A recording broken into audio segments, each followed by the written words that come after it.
Baik, Assalamualaikum dan salam sejahtera pelajar. Hari ini kita akan sambung subtopik 11.3 iaitu pecutan graviti dan jatuh bebas. Kalau kamu rujuk buku teks kamu boleh lihat muka surat 239. Okey.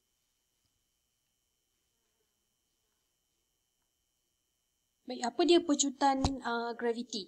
Okey, sebelum kita belajar tentang yang lain-lain, kita tengok dulu maksud pecutan graviti.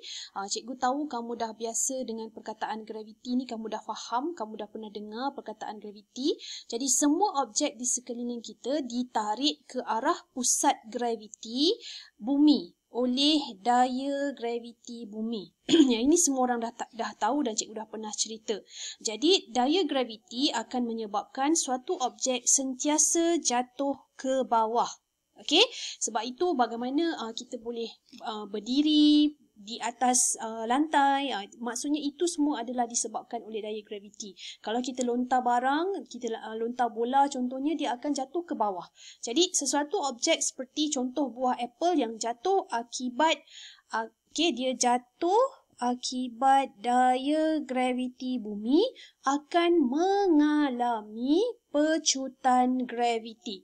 Jadi pecutan graviti ini dirasai oleh objek yang jatuh akibat daya graviti bumi.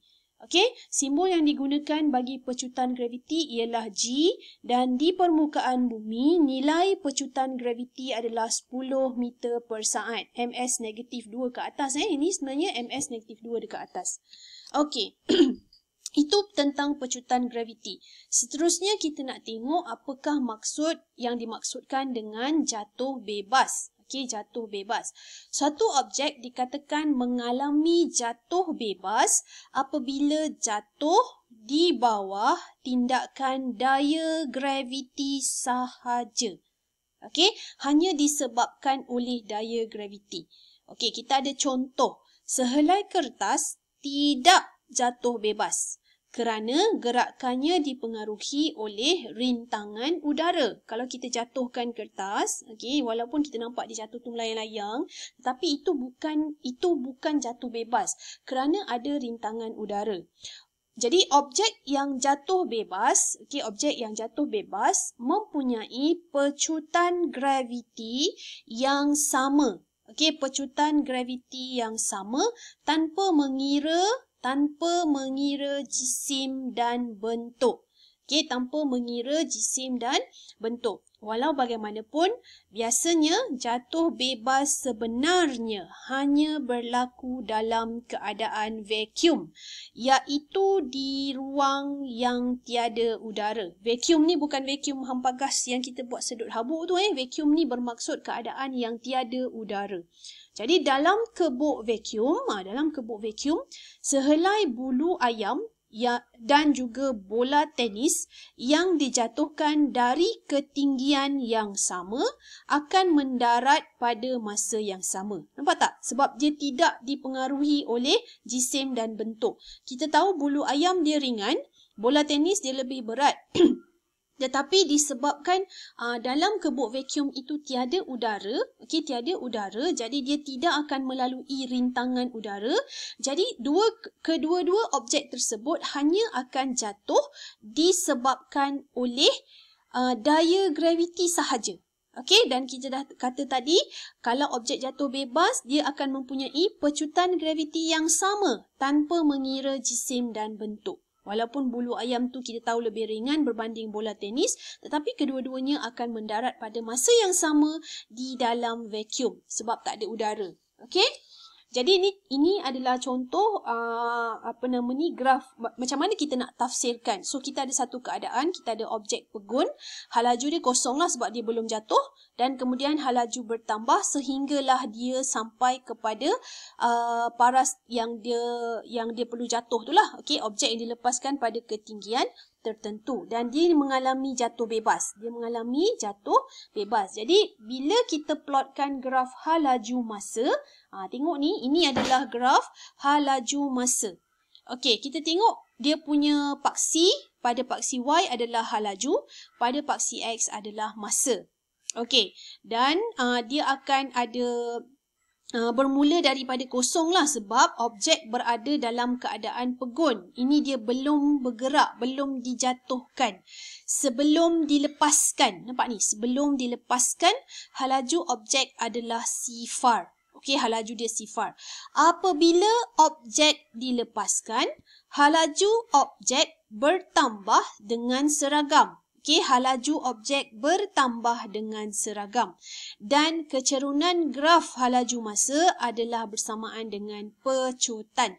Dan pecutan ini dikenali sebagai pecutan graviti sebab objek ini mengalami jatuh bebas. Okey, jatuh bebas bermaksud dia tiada pengaruh lain.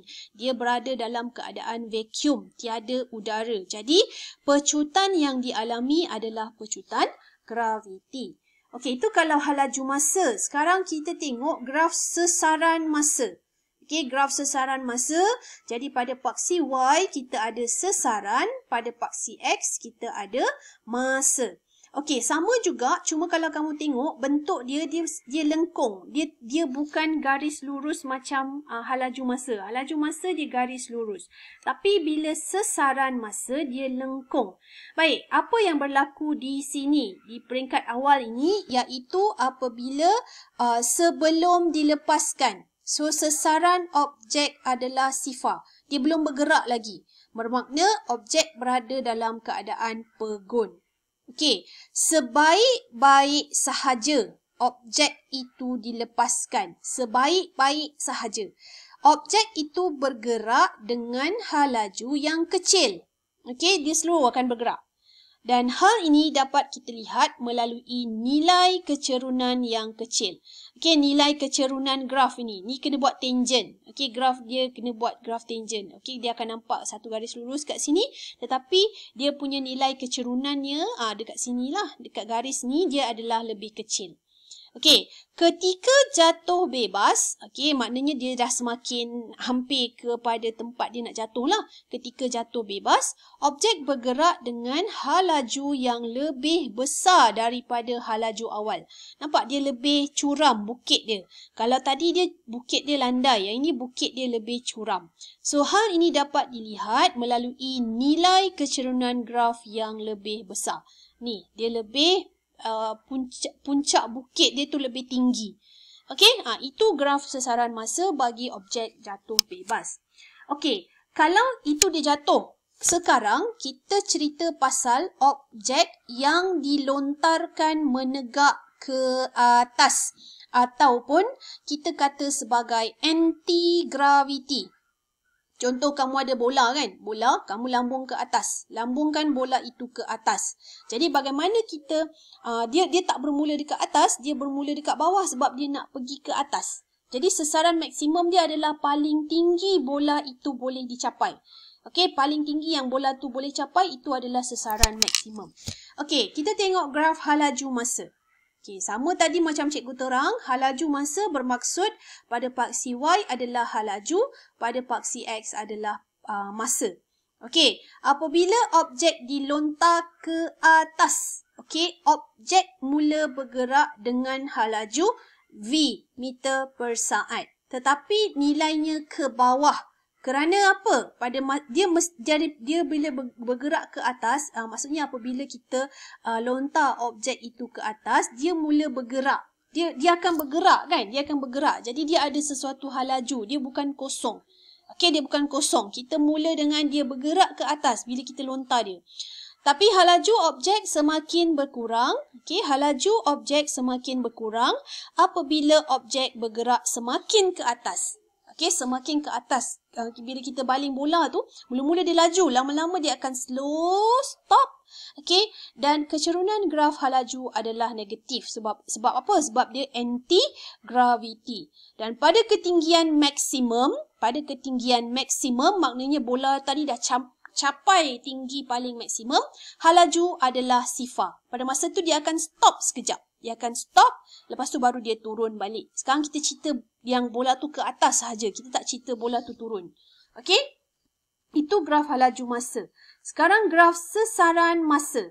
Okey, graf sesaran masa. Graf sesaran masa. Jadi, sama juga macam mana nak tahu graf sesaran masa pada paksi Y adalah sesaran, pada paksi X adalah masa.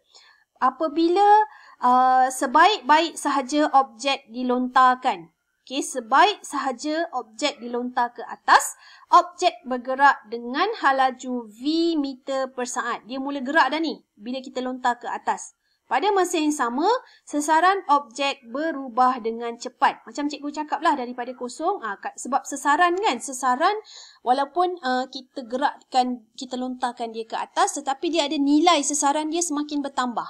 Okey, tapi objek bergerak ke atas dengan halaju yang semakin berkurang. Kamu nampak kat sini, bukit dia lebih cerun. Kat sini dia dah mula nak landai. Okey, jadi halajunya semakin berkurang. Apabila mencapai sesaran maksimum, halaju adalah sifar. So, dekat sini. Okey, halaju adalah sifar.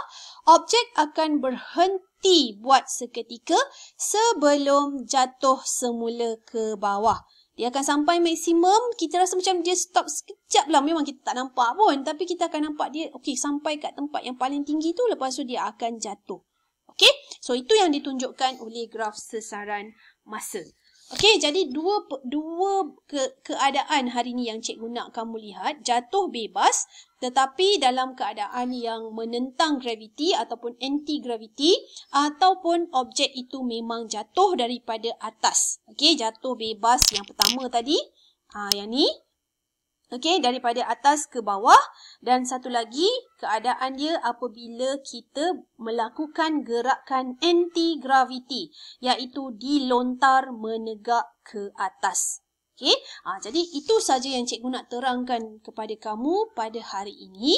Cikgu harap kamu boleh faham dan latihan hari ini kamu jawab praktis formatif 11.3. Okey, so itu sahaja pelajar. Sekian, terima kasih.